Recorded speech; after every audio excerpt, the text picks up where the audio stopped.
Si je te parle de Ja, est-ce que ça te parle? Véritable légende du graffiti new-yorkais, c'est avec 2 lettres qu'il a retourné la ville dans les années 90. Je tombais à plusieurs reprises sur des photos de ce qu'il faisait, mais ni son blaze ni son style ne me donnaient envie de m'y intéresser.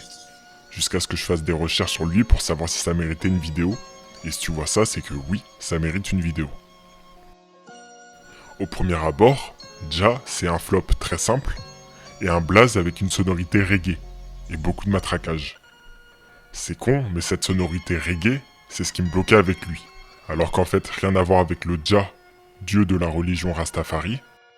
Jah, J-A, c'est les initiales du gars qui pose Jah. Heureux, ça faisait un moment. On se retrouve pour une nouvelle vidéo. Aujourd'hui, je vais te raconter l'histoire d'un graffeur new-yorkais. Il a pas mal été documenté dans les années 90, ce qui en faisait un bon sujet à traiter. Mais avant de commencer à parler de ce gars-là, si tu kiffes ce genre de contenu, n'hésite pas à t'abonner.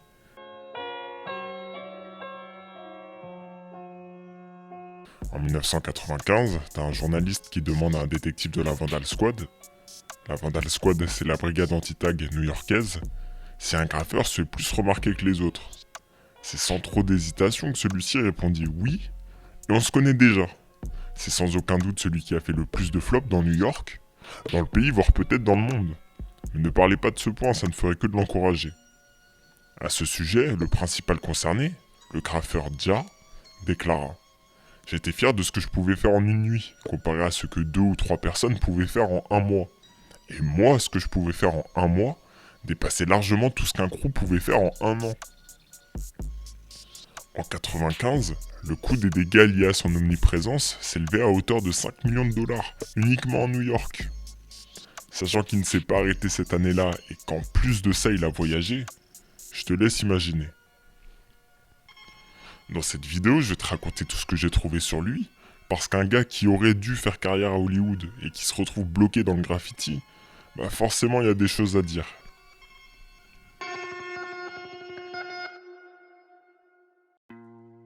Pour commencer, on va parler de son père. Jah est loin d'être la personne la plus connue de sa famille, bien que sa notoriété dans le graffiti ait dépassé les frontières de sa ville natale, et ça depuis bien longtemps. Son père, c'est dans un autre registre. Alors que Jah n'a que 5 ans, son père reçoit un Oscar pour le film qu'il a réalisé. Ce film, je le connais, tu le connais, on le connaît tous, c'est Rocky, premier du nom. Jah, le graffeur, son daron a réalisé Rocky. Rien que cette anecdote, elle est ouf, mais ça s'arrête pas là. Parce qu'il a réalisé d'autres films, dans lesquels Jah aura même son propre rôle. C'est le cas de Karate Kid 3, où il joue Snake, une brute un peu rebelle, c'est assez représentatif de la réalité. Et dans Rocky 5, il interprète Druggy 2. Bon, Druggy 2, ça te parle pas comme ça, moi non plus ça me parle pas, mais c'est un personnage tellement secondaire que sur la fiche technique du film, bah y a marqué juste Druggy numéro 2. On peut déjà introduire un peu une question, celle de la légitimité à être dans le graffiti, en venant d'un environnement aussi privilégié. C'est pas trop des questions qu'on se pose encore à l'heure actuelle, vu que le graffiti a changé, il a évolué et s'est beaucoup ouvert. Mais là on est dans les années 90 et à New York. Si je l'introduis maintenant, c'est parce qu'il va être intéressant de voir à quel point certaines de ses actions ont peut-être été dictées par cette volonté de se détacher de son cadre de vie. Et c'est peut-être en partie à cause de ce dernier que Jah s'est dirigé vers le graffiti. Les personnes qu'il avait autour de lui avaient toujours réponse à tout. Mais le jour où un métro graffé est passé devant lui et qu'il a demandé « Mais qui sont les gens qui font ça ?» Bah là, personne n'a pu lui répondre. Pourtant, ça faisait un moment qu'il les voyait passer, lui, les métros. Et il était fasciné, il imaginait ces gars-là comme des rebelles, capables de dire aux gens d'aller se faire foutre. Et ça lui donnait envie. Il se sentait incompris, mais avait un feeling avec le graphe, comme si sa place était là-bas. Il commença le graphe en 1982, et c'est 4 ans plus tard, en 1986, qu'il choisira son blaze définitif, 2 lettres, ses propres initiales, Jah. Quand je dis que c'est ses propres initiales, c'est le cas, mais c'est aussi celle d'une autre personne. Cette personne, c'est son père, et la relation qu'ils entretiennent tous les deux est particulière. En même temps, mise en situation, il est réalisateur de films, un milieu rempli de gossip où j'imagine, tu dois de renvoyer la meilleure image possible. Plus t'es crédible, plus t'es sur des bons projets. Et d'un coup, tu te retrouves à faire la une des journaux Parce que ton fils graffeur s'est fait péter après avoir peint des panneaux d'autoroute et des métros. Mauvaise pub. Et forcément, ça doit impacter les liens. Surtout qu'après cette affaire, Jay était la cible de la justice, en partie à cause de la célébrité de son père. L'attention était sur lui, c'était un sujet people, ça faisait parler, ça vendait, donc forcément, l'erreur pardonne encore moins. Mais c'est pas ça qui allait le freiner.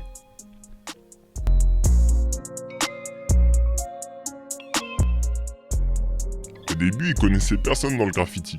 Il faisait des trucs dans son coin, en espérant rencontrer quelqu'un qui lui ouvrirait la voie. Mais ça ne s'est pas passé comme ça. Et au fur et à mesure que le temps passait, il comprit qu'il devenait petit à petit la personne qu'il voulait rencontrer. Avant de partir plus loin sur sa vie, on va parler de son style. Ja, c'est un flop de 2 lettres et un tag qu'il pose très souvent, Ja One. Il a troqué dès le début la qualité, ou plutôt la diversité, contre la quantité. 90% des lettrages que tu verras de lui sont identiques. Seule différence, le spot. C'est une démarche, et personnellement je place plus de respect sur les gens que je vois tenter des choses et pousser leur style, plutôt que rester sur une base qui marche et qui en plus a déjà fait ses preuves. Mais cette récurrence des lettrages fait partie de sa notoriété. Est-ce qu'il aurait eu le même effet de matraquage si ses pièces étaient réellement différentes? Je pose la question. Tu l'as compris, il est partisan du simple et efficace. Dans la vidéo Getting Up, il explique que les lettrages stériles et génériques comme les block letters, les perches et compagnie n'ont pas grande utilité. Il compare ça à une meuf complètement refaite, en disant que ça pouvait plaire à certains, mais que pour lui c'était des horreurs de la nature. Et pareil à l'inverse, les lettrages trop complexes, illisibles comme le wild style, ça ne lui plaît pas. Pour lui, il faut qu'il y ait du style, mais il le dit aussi, le style c'est personnel, et certaines personnes qui ont du style sont considérées comme des toys. Au final, quand tu prends les gens avec qui il a pas mal peint, comme JD ou Seth, tu vois directement l'influence de sa vision. Mais comment passe-t-on du jeune Ja qui a envie d'être pris sous l'aile d'un graffeur à celui sur qui un mec random en France fait une vidéo? Eh bien, un cocktail d'arrogance, de toy, d'histoires plus ou moins tragiques, de drogue, et forcément, on l'a vu, une situation familiale à part.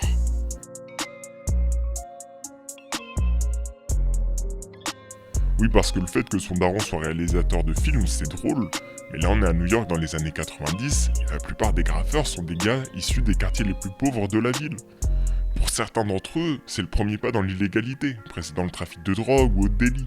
Et pour d'autres, c'est justement un échappatoire, créant un premier lien avec la notion d'art et ouvrant une nouvelle voie. Au milieu de ça, t'as un mec décrit comme un blanc fils de réalisateur qui habite dans l'Upper West Side de Manhattan, quartier le plus cher de la ville, qui commence à faire parler de lui dans le graffiti new-yorkais. Où une année dans son lycée était le revenu annuel d'un de leurs parents. Là où sa situation familiale est importante à souligner à mes yeux, c'est qu'en venant d'un environnement aussi privilégié à cette époque, t'as absolument tout approuvé, et même en faisant autant, voire plus que les autres, pour certains tu seras jamais légitime. Et c'est vrai que dans une certaine mesure, en ayant un père influent comme le sien et de l'argent, les règles changent, mais pas le jeu. Une amende n'est pas synonyme de galère à vie, avoir les moyens pour un bon avocat peut changer la donne. Et encore, après derrière, il faut que la famille ait envie de l'aider, ce qui n'est peut-être pas son cas. Mais à l'époque, ce qui lui était reproché, c'était le fait d'avoir un accès quasiment illimité à la peinture. Parce que forcément, s'il a de l'argent, il peut payer ses sprays, et s'il peut payer ses sprays, il peint plus, vu qu'il a plus de sprays. À ce sujet, quand la question lui a été posée lors d'une interview, il a répondu « J'ai toujours volé ma peinture, c'est comme ça qu'on m'a appris à faire et c'est la manière dont ça devait être fait. Mais en vérité, c'est pas aussi simple que ça. » Pour la petite histoire, en 1973, le maire de New York s'était rendu à Brooklyn pour l'inauguration d'une piscine municipale. C'était une première dans ce quartier pauvre complètement délaissé par la ville. À peine le ruban avait été coupé, avant même que des enfants ne se jettent dans la piscine, de l'encre avait déjà coulé sur les murs de la piscine, les bancs et les allées. Quelqu'un appelait le maire pour lui montrer, et dégoûté, la politique de la ville face au graffiti a commencé à changer à la suite de ça. Les sprays ont été alors mis en dehors de portée, dans les magasins, sous vitrine ou derrière le comptoir, et transporter une bombe ouverte était considéré comme un crime. Même si 20 ans sont écoulés à ce moment de l'histoire, la rodka de spray avait l'air toujours aussi difficile, du moins dans ce que j'en ai lu. À l'époque, c'était son potentiel accès à la peinture qui remettait en question sa légitimité, mais aujourd'hui, c'est encore autre chose. Pour ça, il faut que je te parle de pourquoi Ja est connu. Bien sûr, il a cartonné, mais c'est pas ce qui lui a offert ce rayonnement à l'international. S'il suffisait de cartonner pour être connu, les artistes en tête de liste, ça serait des gens différents. Ce qui lui a offert cette visibilité-là, ça a commencé par un article. Un article dans le prestigieux Rolling Stone Magazine, dans lequel un journaliste d'investigation a suivi Ja. Dans cet article, on apprend beaucoup de choses. Une grande partie des informations de cette vidéo en est directement tirée. Mais à l'époque où il n'y avait pas internet, du graffiti dans un magazine aussi mainstream, ça a mis son blaze de fou en avant. On apprend beaucoup de choses dedans, son amour du graffiti, du risque, mais aussi ses addictions. Parce que oui, à l'époque, comme je l'ai dit, il était controversé pour son accès à la peinture, mais là, lors de mes recherches, quand j'étais sur des forums qui parlaient de lui, tout ça, souvent, son blaze ressortait à la suite en mode « Ouais, Ja, le mec qui a besoin de drogue pour avoir des couilles ». Il est vrai que dans l'article, les vertus courageuses de la drogue sont bien exploitées par Ja et ses amis. Weed, crack, PCP, Xanax et probablement d'autres non cités ont eu leur impact dans la vie du graffeur. Le passage que je vais te lire est tiré d'une traduction de l'article du Rolling Stone Mag, faite par le site Drips. Les 3 taggers achètent une ampoule de crack et d'angel dust et les mélangent dans un Philly Blunt évidé. JD m'explique que certaines drogues améliorent la qualité de leur tag, citant la dust pour la force et le courage. Ils ont aussi cartonné sous mescaline, Valium, weed, crack ou liqueur de Malte. Seth me raconte la fois où ils ont escaladé des pylônes le long d'une autoroute sous Xanax à 6h du mat. Bref, comme tu commences à le comprendre, il met pas tout le monde d'accord. Mais en gros cartonneur, il en a vécu des histoires. Des histoires avec d'autres graffeurs, ou bien avec la police. En 1990, alors qu'il était en train de peindre le long d'une autoroute, une patrouille l'a pris en chasse. En tentant de fuir, il a fini par se retrouver face à une autre patrouille. Pris en sandwich et sous la menace des armes, pas d'autre solution que de s'allonger face contre terre et d'obéir. Toujours au sol après avoir été menotté et lorsqu'il s'attendait juste à se faire embarquer, la police avait un autre programme. Arrivé à l'hôpital et après 130 points de suture à la tête, l'infirmière lui demanda ce qui s'était réellement passé car ses blessures ne collaient pas vraiment à quelqu'un qui venait de se faire renverser. Lorsqu'il lui a expliqué s'être fait matraquer alors qu'il était menotté, l'infirmière lui aurait dit tout ça pour de la peinture. Vu que ce soir-là il s'était fait arrêter, la suite s'est passée au tribunal. Cette histoire s'est finie sur l'abandon des charges à son encontre, du moins sur les faits de ce soir-là, suite aux bavures avérées de la police new-yorkaise. Je suis tombé sur une histoire racontée par un gars sur un forum où il expliquait qu'une fois Ja s'était battu avec un autre graffeur devant un strip club. Avant de se battre, le mec aurait enlevé sa veste, et en plus de perdre face à Ja, Ja lui aurait donné sa propre veste. Il y avait aussi un gars qui a raconté qu'il aurait passé 2 à 3 mois à dormir dans les tunnels du métro. Mais tout ça, sur ces 2 histoires-là, aucune source.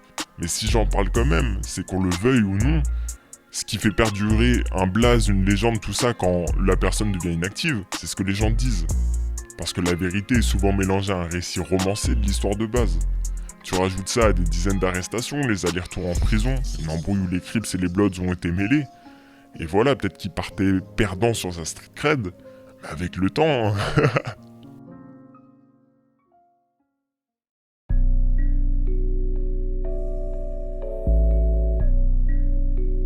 Dans les recherches que j'ai fait pour faire cette vidéo, l'histoire qui m'a le plus marqué, c'était une embrouille entre Ja et un crew. Cette histoire, elle est tirée d'un article, dans le magazine Subway Live, paru en octobre 91, qui est donc 4 ans avant celui du Rolling Stone Mag. Un journaliste a suivi Ja pendant 24 heures. On y apprend pas mal de choses sur son fonctionnement, sa vision du graphe et son organisation. Il nous a aussi raconté une histoire, celle d'une embrouille entre Ja et les U5. Au moment de l'article, ça faisait 1 an que l'embrouille avait commencé. De quelle manière ? Je vais d'abord te présenter les blazes, histoire que ça soit plus simple pour toi de comprendre. Dans les U5, on va surtout parler de Slick et de Sony. Du côté de Ja, on va parler de Ja, de Smith et de Sane. Sane, c'est le meilleur pote de Ja. Et Smith, c'est le frère de Sane. Smith et Sane, du coup les 2 frères, se sont fait connaître en peignant le légendaire Brooklyn Bridge. Ja, en réaction à cette action, avait dit que tous les graffeurs disaient qu'ils voulaient le faire, mais en réalité personne n'avait eu les couilles. Seine a été retrouvé en dessous d'un pont, flottant, dans une baie à New York. Il y a eu beaucoup de théories sur la raison de sa chute. A-t-il été poussé? Est-il tombé? Ou s'est-il suicidé? Beaucoup de questions, mais aucune réponse. Maintenant que les présentations sont faites, on peut passer à l'histoire. C'était une après-midi à New York. T'as les U5 qui décident de peindre un train stationné sur une ligne aérienne. Un spot bien cool, au soleil, parce qu'il contrastait avec la noirceur des tunnels habituels. L'endroit était tranquille, mais il fallait pas non plus trop traîner. Eux, ils avaient envie de taper une grande peinture. Ils commencent à faire leur fond sur 3 wagons dans l'optique de taper 3 grosses pièces. Quelque chose de bien complexe, avec beaucoup de nuances de couleurs. Quelque chose de beaucoup trop ambitieux pour du vandal. C'était jouer avec le feu et les flics ont fini par arriver. Certains membres du crew se sont barrés, mais d'autres se sont fait arrêter. Dans cette même après-midi, Ja est passé sur le spot, avec son pote Smith. Ils ont vu les wagons inachevés, et ils ont tout oyé. Comme ça, tout simplement, ils ont tout oyé. Dans l'article, il a déclaré à ce sujet, si c'était des potes à moi, j'aurais fini leur pièce. Mais là, vous utilisez v'là les couleurs, et derrière, vous n'arrivez même pas à la moitié de votre prod que vous vous faites embarquer. Voilà comment l'histoire a commencé. On se retrouve 1 an plus tard, au moment de l'article, et depuis de l'embrouille, il y a eu beaucoup de pièces toyées, des deux côtés, et un jeu du chat et la souris. À un moment, Ja reçoit un coup de téléphone, c'était Sony, qui lui propose de mettre fin à l'embrouille. En fait, les U5 en avaient marre du graffiti. Ça faisait un moment qu'ils tiraient sur la corde, et ils voulaient être respectés et quitter le graffiti et partir en légende. Sauf que s'ils partaient maintenant, c'était une victoire pour Ja et une humiliation pour eux. T'imagines? Genre on se serait souvenu du crew parce que Ja les aurait fait quitter le graphe. Là, la notion de légende, on n'y est pas vraiment. L'idée était de mettre fin à cette embrouille, taper quelques derniers spots pour marquer le coup, sans risquer de se faire toyer et s'arrêter là à partir vraiment au top. T'imagines bien qu'au téléphone, il a pas dit ça, le mec des U5. Il a dit ouais, c'est chiant, viens on arrête, ça mène à rien, tout ça. Après avoir entendu la proposition des U5, Ja répondit « Je m'en branle, tu m'as toyé, maintenant c'est la guerre ». Parce que oui, j'ai pas trop abordé jusqu'à maintenant la notion de toy chez Ja, mais il avait une sacrée réputation d'être un mec qui s'en branle vraiment. Genre, un mec qui prend beaucoup de plaisir à te casser les couilles, à te toyer et à faire de la merde comme ça. Du coup, après avoir refusé en disant « Tu m'as toyé, c'est la guerre », Sony a quand même insisté de fou, jusqu'à réussir à le convaincre d'une rencontre ce même jour, à minuit, au même endroit où tout avait commencé, sur le spot de la ligne aérienne. Ja aurait conclu l'appel par « Ok, mais habille-toi chaudement ». Le lendemain de leur rencontre, le téléphone sonna à nouveau, c'était encore Sony, qui demandait à Ja « Pourquoi t'es pas venu ?» Ja rigola, et en fait il avait encore gagné une bataille. Dans l'attente, ils avaient pas le train qui stationnait au même endroit et au bout de 2h30, les U5 en avaient eu marre et ils étaient partis. Sauf que pendant tout ce moment, Ja il était caché plus loin et il les regardait. Une fois qu'il a vu que tout le spot était vide, il a encore une fois tout toyé avec une phrase du style « Tout vient à point, qui sait attendre ». Au téléphone, Sony réalisa plusieurs choses. De 1, l'embrouille n'était pas près de se finir. De 2, il s'était encore fait avoir par Ja. Mais de 3, pire que ça, alors qu'ils étaient au téléphone, le train, lui, qui était tapé par les U5 et toyé par Ja, il tournait dans la ville et montrait à tout le monde que les U5 s'étaient fait encore humilier par Ja.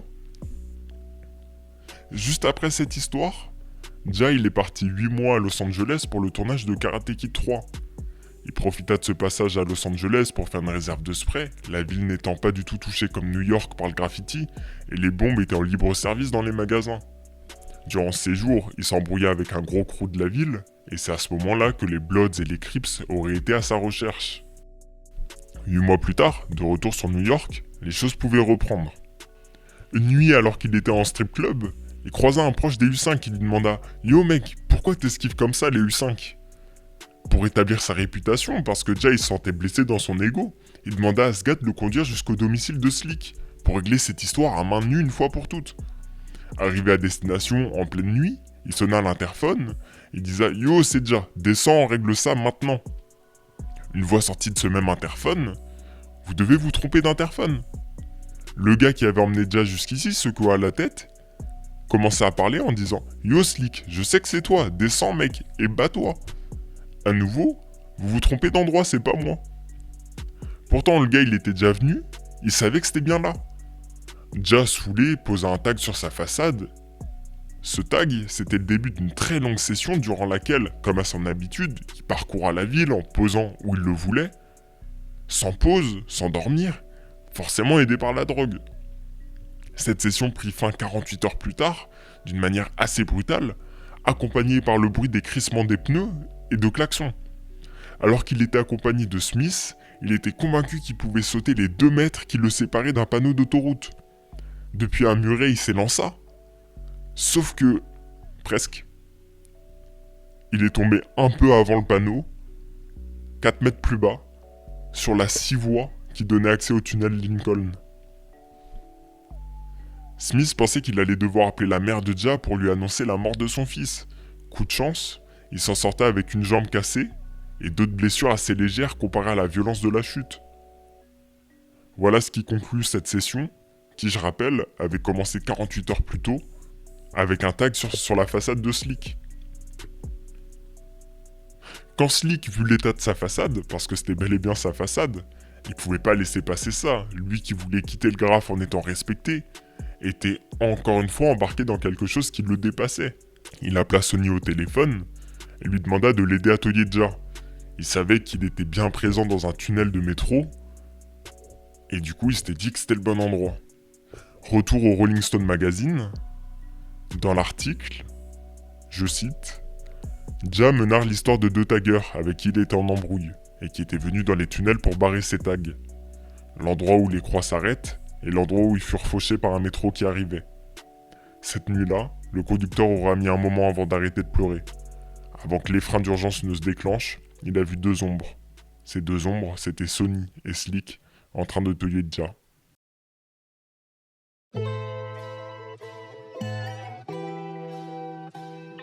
Toute son implication dans le graffiti a fini par lui apporter un statut. Le statut de King. Le King, si tu connais vraiment pas grand chose en graffiti, c'est celui qui est plus présent que les autres, le plus chaud de la ville, vraiment celui qui règne sur tout. C'était le King de New York, mais c'était un roi détesté. Entre le nombre de personnes qu'il a toyé, son attitude détestable, la drogue, son privilège dû à sa situation familiale, il y a beaucoup de points sur lesquels il ne mettait pas tout le monde d'accord. Malgré ça, son impact dans le graffiti ne peut pas être remis en question. 30 ans plus tard, il fait pleinement partie de l'histoire du graffiti new-yorkais, et même du graffiti mondial. Pour avoir ce statut, c'était pas du freestyle. Il avait un plan, ou plutôt un planning. Chaque jour, il avait un objectif, il le faisait, et il était professionnel. Il peignait 6 jours sur 7, avec comme principale motivation lors de ses sessions de ne pas se faire choper. Il tapait des dépôts de camions pour avoir son blast sur chacun d'entre eux, escaladait des ponts, des panneaux d'autoroute, parfois pour pas grand chose, pour se faire buff le lendemain. Mais c'était ça qui a dicté sa vie. Ce qui ressort vraiment, c'était cette non-intégration dans la scène. Il avait quelques potes à lui pour qui il donnait tout, mais les autres, ils avaient plus de mal. Ja, c'était le gars qui te provoque pour jouer au plus con, mais qui ira toujours plus loin. Dans les articles, c'est la manière dont il est décrit. Il grimpe plus haut, reste éveillé plus longtemps, tire plus fort sur le spliff, celui qui tag le plus. Bien qu'il soit respecté par les graffeurs pour sa volonté de repousser les limites, il a souvent comme compliment d'être le mec le plus taré qu'ils connaissent. Et c'est ce dernier point qu'il coupe aussi de la majorité des graffeurs, car personne n'a son appétit débordant pour le chaos, l'adrénaline ou bien l'autodestruction.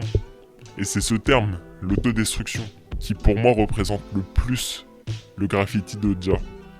Le graphe, c'était sa guerre, du moins à l'époque. Si une personne faisait plus que lui, il doublait la mise. Les dangers, la prison, les menaces de mort, tout ça, ça ne l'a pas arrêté. Il s'est beaucoup vanté d'avoir fait arrêter le graphe à plusieurs gars, voire même des crews entiers. Mais est-ce que la compétition est possible face à quelqu'un qui est prêt à absolument tout? Et comment le comprendre quand t'es extérieur au délire, sachant que même quand t'es dedans, c'est un extrême? Qui voudrait partager la vie d'une personne comme ça, qui est recherchée par tout le monde, que ça soit graffeur, justice? Pendant un moment, son adresse indiquait un faux nom, pour avoir un peu de tranquillité face aux graffeurs et à la justice qui voulait sa peau. Tu jettes les relations avec les filles parce que tu préfères sortir peindre, être en guerre avec des gens, et que dans la journée, quand tu travailles pas, tu sors voler ta peinture. T'es un individu foutu, mais en même temps t'es pris dans le jeu du graffiti, c'est là où j'en étais et je le regrette pas. L'ancien dirigeant du Vandal Squad avait déclaré « Il a survécu dans une sous-culture beaucoup plus longtemps que les autres personnes. Voici un gamin qui, du nom de son père, aurait probablement pu faire carrière à Hollywood, et au lieu de ça, il s'en tient au graffiti comme n'importe qui d'autre dans cette sous-culture. Il ne peut s'arrêter de faire ça. Au-delà de la passion, le graffiti c'est une addiction de plus. Je vais te citer tous les passages des différents articles ou interviews que j'ai trouvés pour appuyer ça. Selon moi, le défi que pose le graffiti est quelque chose de très vivifiant, libérateur, quelque chose de presque spirituel. Ça me procure une sorte d'euphorie plus forte que n'importe quelle sorte de drogue ou de baise. Je dois prendre les choses comme une personne en voie de guérison, qui prend chaque jour comme il vient. Je m'épuise et il n'y a plus grand chose que la ville ne puisse faire pour moi. Puis il va entendre parler d'un dépôt de camion poubelle qui vient d'être nettoyé, une parade qui va attirer beaucoup de monde qui donne l'excuse d'aller taper une rue précise, ou d'un nouveau panneau publicitaire qui vient d'être installé. Ou bien encore plus simple, il sera fonce-dé à 3h du mat, en train de jouer à la play, un pote va passer chez lui en disant qu'il a des sprays et ça part. Le graffiti peut devenir comme un trou dans lequel t'es enfoncé, et ça peut continuer sans cesse, il y aura toujours un spot à aller taper. Il parle des procès à venir, de liberté conditionnelle, d'arrêter et de reconstruire leur vie, tout en prévoyant de taper un nouveau spot, en améliorant leur style sur les murs de leur appartement, ou sur des emballages de nourriture, ou même sur n'importe quel bout de papier qui traîne. Lors du retour vers le nord de la ville, la voiture était quasiment silencieuse, l'ambiance morose. Et même quand ils étaient dans le dépôt de camion, même quand Jay était à son degré d'excitation le plus haut, on avait le sentiment que ça relevait presque du travail ou de la routine. Dans ces moments-là, il semble véritablement usé par le stress constant, le danger, les problèmes avec la justice, la drogue, les embrouilles, ou bien juste cette obligation de cartonner un dernier spot.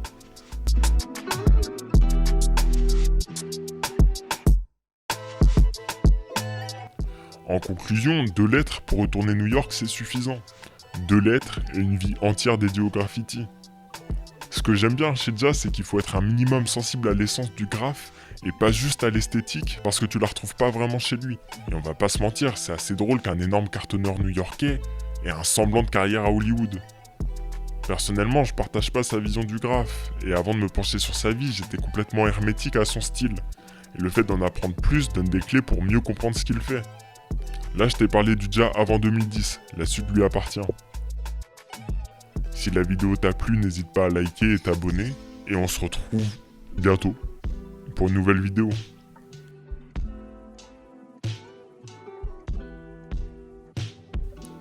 Il a fait un format d'interview sous son nom, qui est pas du tout lié au graffiti, dans lequel il interviewe des gens dans des soirées privées, en se faisant passer pour un peu un personnage. Dans ces vidéos-là, il porte une veste, un petit coupe-vent de la MTA, le réseau de métro new-yorkais. Même veste qu'il portait lors de l'interview Getting Up. Je trouvais que c'est un petit clin d'œil assez marrant, assez sympa. Et c'est arrivé jusqu'ici, tu mérites cette petite anecdote.